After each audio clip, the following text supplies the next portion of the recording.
மனிதனுக்கும் விலங்குக்கும் இருக்கக்கூடிய வித்தியாசம் என்ன தெரியுமா? விலங்கு கற்றுக்கொண்டு பிறக்கிறது, மனிதன் தான் பிறந்த பிறகு கற்றுக்கொள்கிறான். அவனுக்கு மட்டும்தான் அந்த வாய்ப்பு. ஆனா நீங்க பாருங்க, உலகத்துல பாருங்க, எந்த உயிரும் எப்படி இருந்ததோ அப்படிதான் இருக்கு. மனிதன் மட்டும்தான் வளர்ந்து கொண்டே இருக்கிறான். உன் பேரனின் மகன் வசதிகள் அற்று வாகனங்கள் இன்றி தெருவில் நடப்பான். என் பேரனின் மகன் ஏன் வசதிகள் இல்லாமல் வாகனம் இல்லாமல் நடக்க வேண்டும்?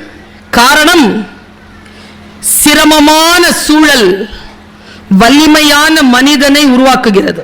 வலிமையான மனிதன் வசதியான இலகுவான சூழலை உருவாக்குகிறான். வசதியான சூழல் வலுவற்ற மனிதனை உருவாக்குகிறது.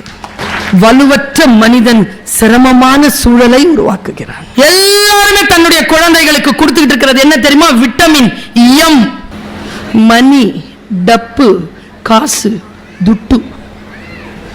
நாங்கெல்லாம் சீனியர்ஸ் கிட்ட பேசுறதுக்கு தவம் கிடப்போம். இன்னைக்கு ஃபர்ஸ்ட் இயர் கிட்ட பேசுறதுக்கு தேர்ட் இயர் தவம் கிடக்குது. சூழல் மாறுகிறது. உங்கள் குழந்தைகளை கொஞ்சம் கண்டிப்புடன் வளர்த்து பாருங்கள். கொஞ்சம் கண்டிங்க, நண்பர்களாக இருங்க, தண்டிச்சிடாதீங்க, ஆனா கண்டிப்பா இருங்க.